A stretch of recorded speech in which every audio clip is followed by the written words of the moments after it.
আসসালামু আলাইকুম। আমি আশারিয়া তন্ময়। এটি কোড ফোর্সেস রাউন্ড 642 ডিপ 3 এর এফ নাম্বার প্রবলেম। প্রবলেমের নাম হচ্ছে ডিক্রিজিং হাইটস। আসলে এখানে আপনাকে n ইনটু m একটি গিট দেওয়া থাকবে। আপনি 1 এ দাঁড়িয়ে আছেন, আপনাকে nm এ যেতে হবে। প্রত্যেকটি সেলের একটি হাইট আছে, অর্থাৎ এটা একটি 3D গ্রিড। সো প্রত্যেকটি সেলের একটি হাইট আছে।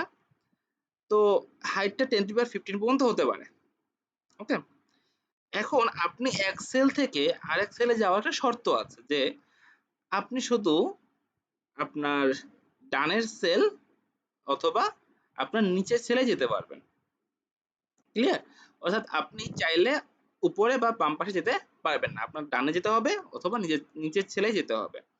আরেকটি শর্ত হলো যে আপনি যে সেলে যাবেন, অর্থাৎ এই সেল থেকে আরেকটা যে সেলে যাবেন, ওই সেলের উচ্চতা আপনার প্রেজেন্ট সেল থেকে 1 বেশি হতে হবে, অর্থাৎ এক্স্যাক্টলি 1 বেশি হতে হবে।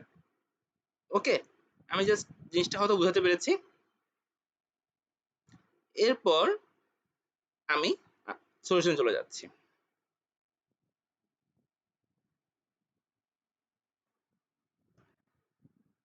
এখন ওখানে যে বলা হয়েছে যে আমার এক্স্যাক্টলি 1 মানে হাইট এক্স্যাক্টলি 1 বেশি হতে হবে।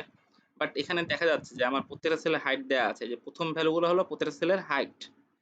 ওকে, তো এখানে 5 থেকে আমি এখন এই ফার্স্ট সেলে আছি। 5 এর যে হাইট যেটা 8 এ যাওয়া যাবে না অথবা 9 এও যাওয়া যাবে না, যেহেতু এদের উচ্চতা 1 এর চেয়ে অনেক বেশি। ওকে, এদের উচ্চতা 6 না, এর উচ্চতাও 6 না, এর উচ্চতাও 6 না।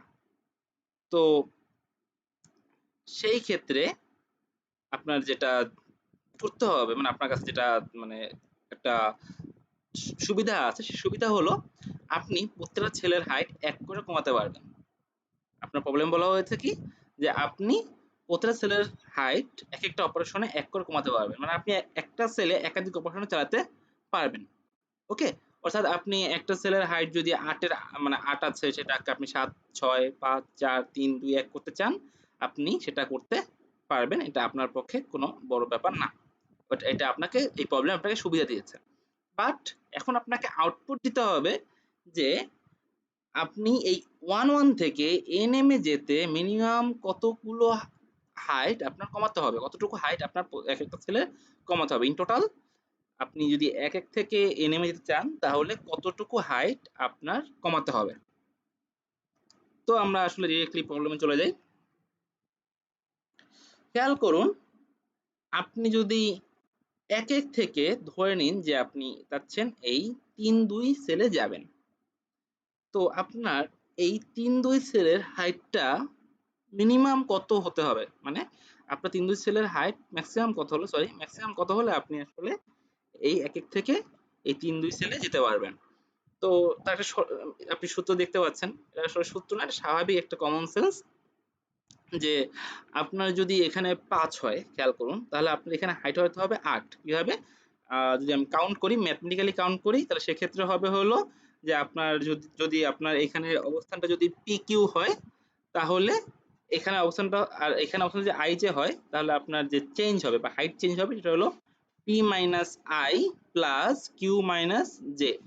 অর্থাৎ 2 প্লাস 1, এখানে যে এখানে I হলো 3 আর P হলো 1, তাহলে 3 মাইনাস 1 প্লাস J হলো 2 আর Q হলো 1, তাহলে 2 মাইনাস 1 সমান কত? 5। ক্লিয়ার? সরি 3 সমান হলো 3। তাহলে আপনার মিনিমাম এখানে হাইট হতে হবে 5 প্লাস 3 8। আমি মনে হয় বুঝতে পেরেছি জিনিসটা। আসলে আপনি যদি এভাবেও চিন্তা করেন যে আচ্ছা, এটার হাইট যদি 5 হয়, তাহলে এটার হাইট হতে হবে 6, এটার হাইট হতে হবে 7 এবং এটার হাইট হতে হবে তাহলে 8। আবার যদি আমি অন্য একটা ওয়েতে যাই, যে এটা 5 হলে এটার হাইট হতে হবে 6, এটার হাইট হতে হবে 7, এটার হাইট হতে হবে 8। অথবা যদি আমি এর দিক থেকে যাই, যে এটার হাইট হতে হবে 5, মানে এটার হাইট যদি 5 হয়, তাহলে এটার হাইট হবে 6, এটার হাইট হবে 7, এটার হাইট হবে 8। আপনি যেভাবেই যান না কেন, আপনার আসলে এখান থেকে এই সাইডে যেতে হলে আপনার হাইট হতে হবে এটা 8। ওকে, অর্থাৎ আপনার আনুভূমিক যে ডিফারেন্স, কোঅর্ডিনেটের যে আনুভূমিক ডিফারেন্স এবং উলম্ব ডিফারেন্সের যোগফলটাই হলো আপনার ওই হাইটটা হতে হবে। ঠিক আছে, বুঝতে পেরেছি। তো আমি যেটা এখন আমি কাউন্ট করব যে ওকে আমি তাহলে এই সেল থেকে যদি এই সেলে যেতে হয়, সরি, আচ্ছা, আমার যদি এই সেল থেকে এই সেলে যেতে হয় তাহলে আমার হাইট কতটুকু, মানে কতটুকু হাইট ডিক্রিজ করতে হবে, এই সেলের হাইট কতটুকু ডিক্রিজ করতে হবে সেটা আমি কাউন্ট করে রাখবো। প্রত্যেকটা সেলের জন্য আমি কাউন্ট করে রাখবো। আবার এই সেল থেকে এই সেলে যেতে হয় তাহলে আমার কতটুকু হাইট ডিক্রিজ করতে হবে সেটাও আমি কাউন্ট করে রাখবো। ঠিক আছে? তো আমি সে কাউন্ট করি, যা প্রত্যেকটা সেলে যাব এবং এই হাইটের সাথে সেটা তুলনা করব এবং তার যে ডিসটেন্স, আনুভূমিক ডিসটেন্স এবং লম্ব ডিসটেন্স সেটা আমি এই হাইটের সাথে যোগ করে দিলে আমি পেয়ে যাব। যেমন এখানে আছে ৫, তো নরমালি তোমার এই হাইটে আপনার এখানে থাকতে হবে ৬, অর্থাৎ এখানে মানে সেল হলো ২ ১, সরি ১ ২, আর এখানে সেল হলো ১ ১, তাহলে ১ ১ থেকে যদি আমি ১ ২ বিয়োগ করে দিই তাহলে হয় হলো ১, 1 minus 1 সমান 0 প্লাস 2 minus 1 সমান 1, অর্থাৎ এই সেলের যে হাইট সেটা এই সেল থেকে ১ বেশি হতে হবে। তাহলে এখানে হতে হবে ৬, তাহলে আমি যদি ৮ থেকে ৬ বিয়োগ করি তাহলে বুঝতে পারবো যে আমার ২, মানে আমার এই সেলের হাইট ২ কমাতে হবে। ক্লিয়ার? তারপর আবার এটা হলো আমার 1 3, তো এখানে যদি আমি আবার সেভাবে কাউন্ট করি তাহলে 1 minus 1 সমান 0 প্লাস 3 minus 1 সমান 2, মানে এই সেল থেকে এই সেলের হাইট 2 বেশি হতে হবে। এই সেলের হাইট যেমন 5 প্লাস 2 সমান 7, তো এখানে আমার কোনো হাইট আসলে কমাতে হবে না। ওকে, আচ্ছা, আবার ঠিক তেমনি আমি কাউন্ট করতেছি যে এই সেলে, হ্যাঁ এই সেলের হাইট আমার 3 কমাতে হবে, এই সেলের হাইটও আমার কমাতে হবে না। আর এই সেলে দেখি যে এই সেলে আমার হাইট লাগবে কত, এই সেলে আমার হাইট লাগবে হলো মিনিমাম 8, খেয়াল করি এই সেলটা হলো 2 3, তো 2 3 থেকে যদি আমি 1 1 বিয়োগ করি তাহলে কি হয়, 2 মাইনাস 1 সমান 1 প্লাস 3 মাইনাস 1 সমান 2, মানে 2 প্লাস 1 ইকুয়ালস টু 3, আর 3 আর 5 যোগ করলে হচ্ছে 8, অর্থাৎ এই সেলের হাইট নিয়ম হতে হবে 8, বাট আমার এই সেলের হাইট দেওয়া আছে 7, তো সেই ক্ষেত্রে দেখা যাচ্ছে যে হ্যাঁ আমি আসলে এটা এই সেলে আমি যেতে পারবো না, এই সেলে আমার যাওয়া কোনোভাবেই সম্ভব না, এই জন্য আমি আসলে এখানে -1 করে রেখেছি, অর্থাৎ ইম্পসিবল আমি এটা সাইন দিয়ে রেখেছি। ক্লিয়ার? এরপরে আমি এই সেলেরটাও ওইভাবে কাউন্ট করেছি, এই সেলেরটাও কাউন্ট করা হয়ে গেছে এবং এই সেলে যেহেতু আমার কাউন্ট করা হয়ে গেছে যে এখানে আমার একটা হাইট কমাতে হবে, এখানে 4টা হাইট কমাতে হবে, এখানে আবার আমার একটা হাইট কমালে আমি আমার কাঙ্ক্ষিত অ্যান্সারটা পেয়ে যাব। আচ্ছা, এরপরে আমি টোটাল যদি একটা একটু যদি অপটিমালি একটা লুপ চালাই তাহলে আমি আমার যে মিনিমাম যে ডিসটেন্স বা মিনিমাম যে হাইট কমাতে হবে সেটা আমি আসলে এখানে আমি পেয়ে যাব। কিভাবে অপটিমালি চালাবো, আমি এই সেলটাই যে খেয়াল করি যে আমার এর আগের সেলে আমার হাইট কমাতে হবে কত, 2, আবার এর আগের সেলে আমার হাইট কমাতে হবে কত, 3, আর এই সেলে হাইট কমাতে হবে 0। আচ্ছা, তো আমি এখন এই সেল থেকে এই সেলে আসার জন্য কোন ওয়েটা বাছাই করব, অবশ্যই আমি আসলে এই ওয়েটা বাছাই করব, কারণ কি, কারণ কি এই সেলে আসতে আমার হাইট কমাতে হবে কম এবং তারপরে সেলে আসতে হলে আমার হাইট তো মানে ওটা তো জিরোই, ওটা ইয়া না, মানে হিসাব করতে হবে না। তো খেয়াল করি তাহলে আমি কিভাবে আসলে চিন্তা করব যে আমার আগের উপরে, মানে আমার উপরের এবং আমার বাম পাশের যে সেল দুটি আছে আমি এই সেলে আসতে পারবো কোত্থেকে, হয়তো উপরের সেল থেকে আমি এই সেলে আসতে পারবো, নয়তো আমার বাম পাশের সেল থেকে আমি এই সেলে আসতে পারবো। তো আমার উপরের বা বাম পাশে যে সেলটি আছে সেই সেলটির মধ্যে যেটি মিনিমাম, যেটি অলরেডি আমার কস্ট মিনিমাম, আমি সেই কস্টের সাথে আমার এই প্রেজেন্ট কস্টটা যোগ করে দেবো। ওকে, মানে এই প্রেজেন্ট কস্টটা যোগ করবো বলতে যদি আমার হতো এরকমের যে আমার 3 চেঞ্জ হতো, যে আমার এখানে এই সেল থেকে এই সেলে আসতে আমার 3 কমাতে হবে, তাহলে আমার কত হতো যে আমার এখানে তাহলে এই পর্যন্ত আসতে আমার 2 কমাতে হতো, এখান থেকে আবার এখানে আসতে 3 কমাতে হতো, 2 3 5, আমার এখানে আমার লেখা থাকতো 5। ওকে, বাট এখানে আমার লেখা আছে 2, কারণ কি এখানে আমার 0। ওকে, তো জিনিসটা হলো যে আমার যেটা হতে হবে যে আমার আগের এবং বাম পাশেরটার থেকে যেটা মিনিমাম কস্ট সেটার সাথে আমার প্রেজেন্ট সেলের যে কস্ট সেটা যোগ করে আমি আসলে ওখানে রেখে দেবো, আমি ওখানে মেমোরাইজ করে রেখে দেবো। ক্লিয়ার? এইভাবে আমি জাস্ট এই পর্যন্ত আসবো। ওকে, তো আমি একটু খেয়াল করি কি রকমের, যেমন এখান থেকে এখানে আসতে আমার লাগবে হলো 2, 2 হাইট কমাতে হবে, আর তার মানে এবং এখান থেকে এখানে আসা আমার একটাই ওয়ে, উপরে কোনো এটার ওয়ে নাই, তো সেক্ষেত্রে আমার এটার যে হাইটটা, মানে এটার যে হাইট কমাতে হবে 0, 0 সাথে আমার এইটার যে হাইট কমাতে হবে সেটা আমার যোগ করতে হবে 0 আর 2, তখন এটা হয়ে যাবে 2। পরে এইখান থেকে বারবার সমস্যা হচ্ছে। আচ্ছা, তারপরে এখান থেকে আমার এখানে যেতে হলে আমার যে হাইট কমাতে হবে সেটা হলো মিনিমাম 0। ওয়েট, আচ্ছা, এখান থেকে মানে আমার এখান থেকে যে আমার এখানে আসতে হলে যে হাইট কমাতে হবে সেটা হলো 0। ওকে? তো এবং আমার এটার উপরেও কোনো সেল নেই, অর্থাৎ এখান থেকে আমার আসতে হবে, বাম পাশের সেল থেকে আমার এই সেলে আসতে হবে। তো বাম পাশের সেলে আমার হাইট কমাতে হবে 2, আর এইখানে যে সেল, এই সেলের হাইট হলো 0, মানে 0 কমাতে হবে। তো এই 0 আর 2 যোগ করে আমি এখানে 2 রেখে দিলাম। ক্লিয়ার? আচ্ছা। পরে এটাও আপনি দেখতে পাচ্ছেন আসলে এটা কিভাবে 3 হয়েছে, যে এই সেল থেকে আমি সেলে আসছি, তো 3। পরে এখানে যখন আমি আবার চেক করতেছি যে হ্যাঁ, আমার উপরে একটি সেল আছে, বাম পাশে একটা সেল আছে। তো সেক্ষেত্রে যেটা মিনিমাম কি করব, যেটা মিনিমাম ওইটার কস্ট প্লাস এই যে এটার যে এই সেলটার জন্য যে কস্ট সেটা আমি যোগ করে এখানে রেখে দেব। ক্লিয়ার? তারপরে আবার এটা এখানে তো আমি যেতে পারবো না, সো এটার জন্য আমার কিছু কাজ করতে হবে না। এরপর আবার দেখি এই সেলে কি করতেছি, এই সেলে আমি ঠিক সেইভাবে যে এখানে আমার এক আমার কমাতে হবে, হাইট কমাতে হবে এক, আর উপরে আমার 3 হাইট কমাতে হচ্ছে, তাহলে দেখা যাচ্ছে যে আমার ইন টোটাল এই সেলে আসতে আমার 4 হাইট কমাতে হচ্ছে।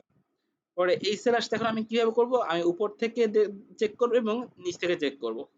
উপর পর্যন্ত আসতে, এর উপরের সেল পর্যন্ত আসতে আমার হাইট কমাতে হচ্ছে 2, আর এর বাম সেল পর্যন্ত আসতে আমার হাইট কমাতে হচ্ছে 4।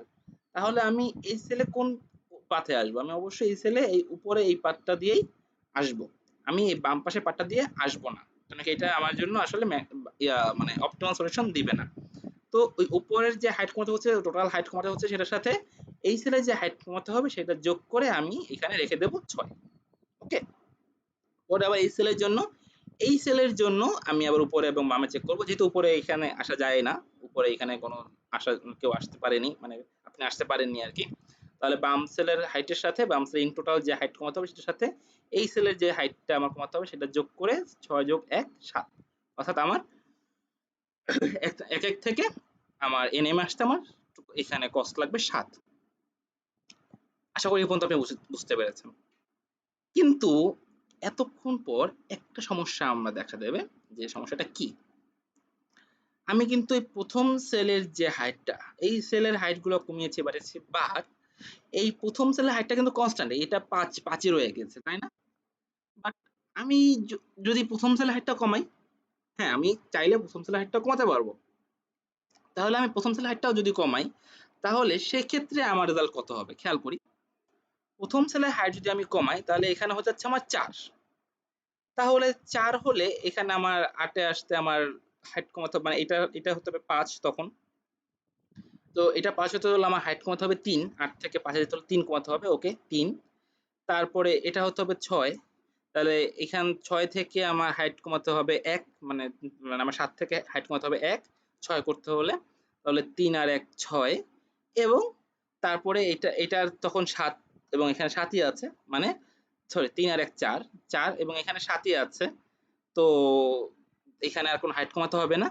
তো 4 আর 0 4, অর্থাৎ আমি তখন যদি এইটার হাইট যদি আমি 1 কমিয়ে ফেলি, 5 এর হাইট যদি আমি 4 করে ফেলি, তাহলে আমি এই পাথে আসলে আমার মাত্র কস্ট লাগতেছে 4, সরি 4 না 5, কারণ আমার এখানে একটা হাইট কমাতে হচ্ছে।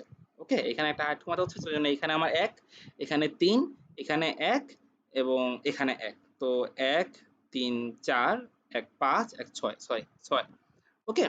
যে আমার ইন টোটাল এই পথে আসতে যদি আমি এখানে হাইটটা 5 থেকে 4 করি, তাহলে আমার এক এক থেকে নেমে আসতে আমার হাইট কত হচ্ছে 6। তাহলে কি আমার এইটা বেশি অপটিমাল না? আমি 5 কে 4 করলে বেশি অপটিমাল হচ্ছে না? তো কি হচ্ছে যে হ্যাঁ, তাহলে আমি 5 কে যদি কনস্ট্যান্ট রেখে দেই, তাহলে আসলে আমার ভুল হবে। আমি 5 কে কনস্ট্যান্ট রাখতে পারবো না। আমার যেটা করতে হবে যে আমার 5 কে এক এক করে কমায় দেখতে হবে যে আসলে আমি 1 থেকে 5 এর মধ্যে আমার কোনটা মিনিমাম ভ্যালু দিচ্ছে, তাই না?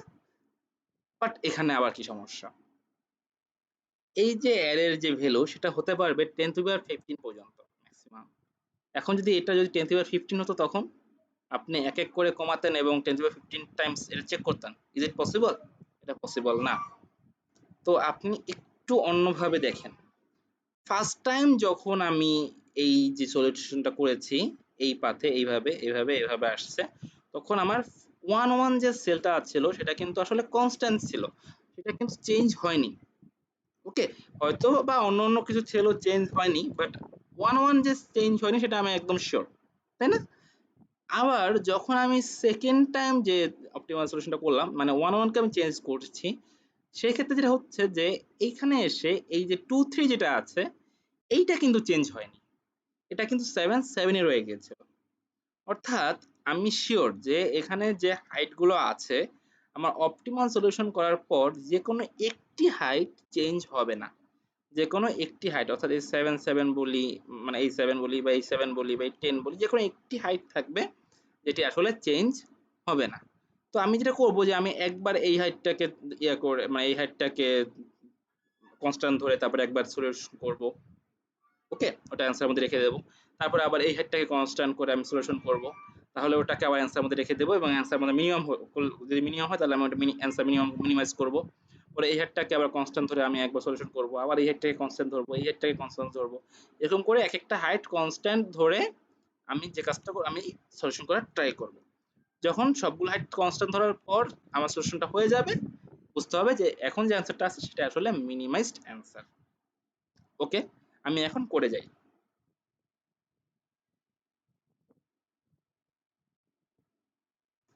কোডটা দেখে একটু বড় মনে হচ্ছে হয়তো।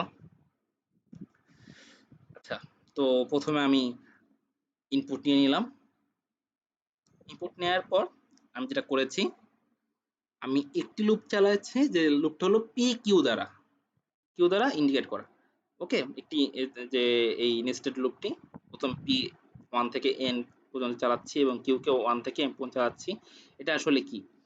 এটা হলো যে আমি এই পি কমা কিউ যে ভ্যালুটা থাকবে আমার ওই ম্যাট্রিক্সের পি কমা কিউ যে ভ্যালুটা থাকবে ওই ভ্যালুটাকে আমি কনস্ট্যান্ট ধরে নেব। অর্থাৎ প্রথমে আমি ওয়ান ভ্যালুটাকে কনস্ট্যান্ট ধরবো, তারপরে 1 2 ভ্যালুকে কনস্ট্যান্ট ধরবো, 1 3 ভ্যালুকে কনস্ট্যান্ট ধরবো এবং কনস্ট্যান্ট ধরে তারপর এই পি কিউর মধ্যে আমি আসলে যে পি কিউর মধ্যে আমি যে হ্যাঁ এই যে পি কিউর মধ্যে আমি এই এটা বের করতেছি যে আমার ওই ওই পি কিউ তম ভ্যালুটাকে কনস্ট্যান্ট ধরলে আমার অ্যান্সার মিনিমাইজ হয় কিনা। ক্লিয়ার? ওকে, এরপর আমি করতেছি যে ডিপি যে অ্যারেটা আমি নিয়েছি সেই ডিপি অ্যারেটাকে আমি প্রত্যেকবার -1 করে দিচ্ছি, মানে সবগুলো ভ্যালুকে -1 করে দিচ্ছি। মানে ইনিশিয়ালি আমি ধরে নিচ্ছি যে আমি আসলে কোনো ইয়াতেই, মানে কোনো যে সেল, আমি কোনো সেলে যেতে পারবো না। আচ্ছা, এরপর দেখি আমি কি করলাম, যে আমি 1 থেকে n পর্যন্ত চালাচ্ছি। তো এইখানে একটা লুপ আছে যে যদি আই পি থেকে বড় হয়, ছোট হয়, জে কিউ থেকে বড় হয়, অথবা আই পি থেকে বড় হয় তখন জে যদি কিউ থেকে ছোট হয় তখন কি হবে।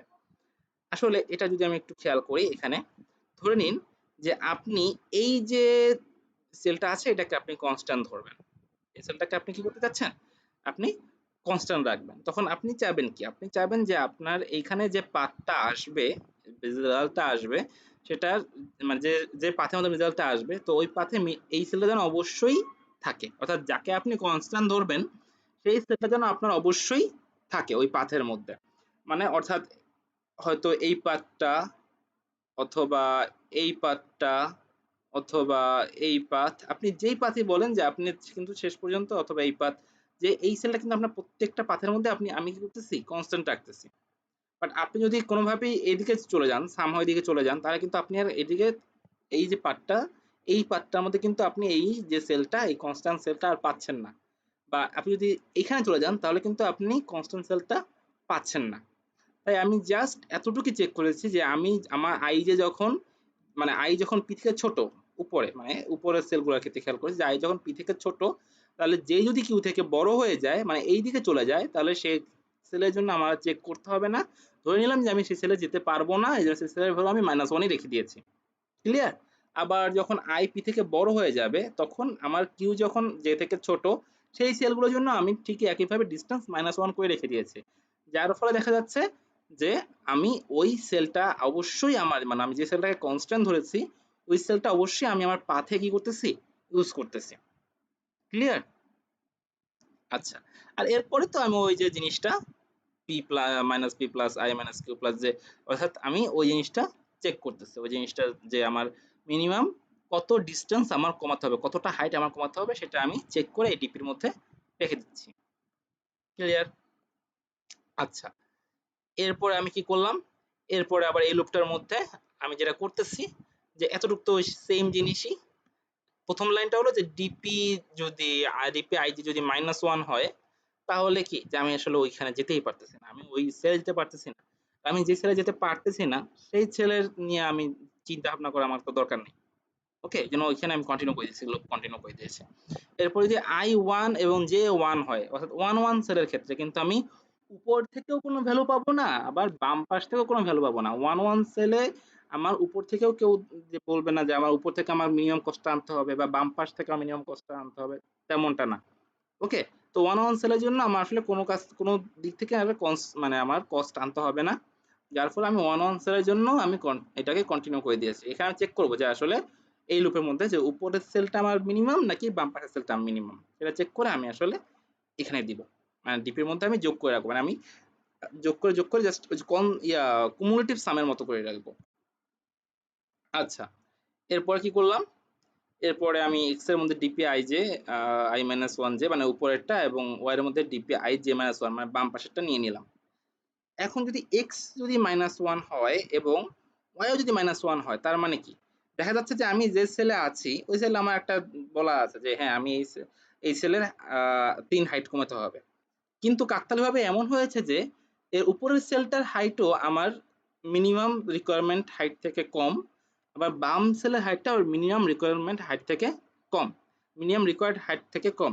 তাহলে আমার যদি মিনিমাম রিকোয়ার্ড হাইট থেকে কম থাকে উপরের সেলটা এবং বাম সেলটা, তাহলে আসলে ওই সেলটা আমি আর যেতে পারবো না। মানে ওই সেলটার হাইট যদি আমার কোনো থেকেও থাকে, তবে আমি ওই সেলটায় আর যেতে পারতেছি না, যে হ্যাঁ ওই সেলটার হাইট আমার বেশি, আমি 3টা হাইট কমালে হয়ে যাচ্ছে, বাট যেহেতু উপরেও আমার উপর থেকেও আমি যেতে পারবো না, বাম পাশ থেকেও যেতে পারবো না, তাহলে আমি ওই সেলে যেতে পারবো না। সো ওই সেলটার তখন আমি ভ্যালু করে দেবো -1, আসলে আমি ওই সেলে আমি যেতে পারতেছি না। ওকে, এরপর যেটা করলাম যে আচ্ছা না x-1 না, সরি y-1 না, তার মানে কি যে না বাম পাশের সেলটা আসলে -1 না, বাম পাশের সেলটা পর্যন্ত আসা যায়, কোনোভাবে আসা যায়। তো বাম পাশের সেলে যখন আসবো তখন আমি কি করব, যেহেতু উপরের সেলটা দিয়ে আসার কোনো ওয়েই নাই, সেক্ষেত্রে আমি অবশ্যই বাম পাশের সেলটা আমি ইউজ করব, এবং বাম পাশের সেলটা ভ্যালুটা আমি ওই ওই যে ভ্যালুটা মানে এখন আমি যে সেলে আছি ওই সেলের যে ভ্যালুটা কতটুকু কমান হাইট কমাতে হবে সেটার সাথে যোগ করে দেব। বা x-1 না, মানে x-1 না, বাট y যদি -1 হয় তাহলে সেটা কি, উপরের সেলটা খালি আছে, আমি উপরের সেল থেকে উপরের সেলের ভ্যালুটা সাথে আমি ওই সেলটার মানে যতটুকু হাইট আছে ওটা যোগ করে আমি বের করব। At the end of the day যদি আমার এরকম হয় যে হ্যাঁ আমার বাম পাশের সেলটা হাইট এবং উপরের সেলটা হাইট উভয়ই আছে, আমি বাম পাশের সেল পর্যন্ত আসতে পারবো এবং উপরের সেল পর্যন্ত আসতে পারবো, সেক্ষেত্রে আমি জাস্ট কি করবো যে বাম পাশের সেল আর উপরের সেলে আসতে যে কস্ট তার মিনিমামের সাথে আমি ওই সেলের যে হাইটটা কমাতে হবে সেইটা আমি যোগ করে দেবো। দ্যাটস ইট, এটা অত বেশি কঠিন কোনো লজিক না। এরপরে আমি কি করলাম, যদি ডিপিএনএ মানে একদম লাস্ট পর্যন্ত যাবো, যে এখন লাস্ট যে ভ্যালুটা সেই পর্যন্ত আমি হতেও পারে কখনো কখনো যে এমন এমন আমি এমন একটা সংখ্যাকে কনস্ট্যান্ট ধরেছি যে আমি আসলে লাস্ট যে স্টেপটা আমি ওখানে পৌঁছাতেই পারিনি। তো সেক্ষেত্রে আমার ডিপিএনএম যদি নট ইকুয়াল -1 হয়, অর্থাৎ আমি যদি পৌঁছাতে পারি, তখন আমার অ্যান্সারের মধ্যে আমি ডিপিএনএমটা আমি লিখে দেবো। তো অ্যান্সারকে আমি ইনিশিয়ালি -1 লিখেছিলাম, যাই আমার তার ফলে আমার এইরকম একটা শর্ত ইউজ করতে হয়েছে। বাট যাই হোক, আমি অ্যান্সারকে মিনিমাইজ বারবার আমি আপডেট করতে থাকবো, প্রত্যেকবার ডিপিএনএম দিয়ে আমি অ্যান্সারকে আপডেট করতে থাকবো। এরকম যতক্ষণ পর্যন্ত না পি কিউ প্রত্যেকটা ভ্যালু মানে 1 1 1 2 1 3, তারপর 2 1 2 2 2 3, তারপর 3 1 3 2 3 3 প্রত্যেকটা ভ্যালুকে একবার করে কনস্ট্যান্ট ধরে আমার এই কাজগুলো করা হচ্ছে না, ততক্ষণ পর্যন্ত আমি কাজগুলো করব। ওকে, এই ফুল কাজগুলো করা শেষ হয়ে গেলে আলটিমেটলি আমার যে হবে যে আমার অ্যান্সারটা মিনিমাম হয়ে যাবে, মিনিমাইজড অ্যান্সারটা আমি পেয়ে যাব এবং সেই অ্যান্সারটা আমি প্রিন্ট করে দেবো। যাই হোক, প্রবলেমটা কোডটা বড় হলেও যথেষ্ট ইজি একটা প্রবলেম ছিল। আশা করি সবাই বুঝতে পেরেছেন। সুস্থ থাকুন, নিরাপদে থাকুন। আল্লাহ হাফেজ।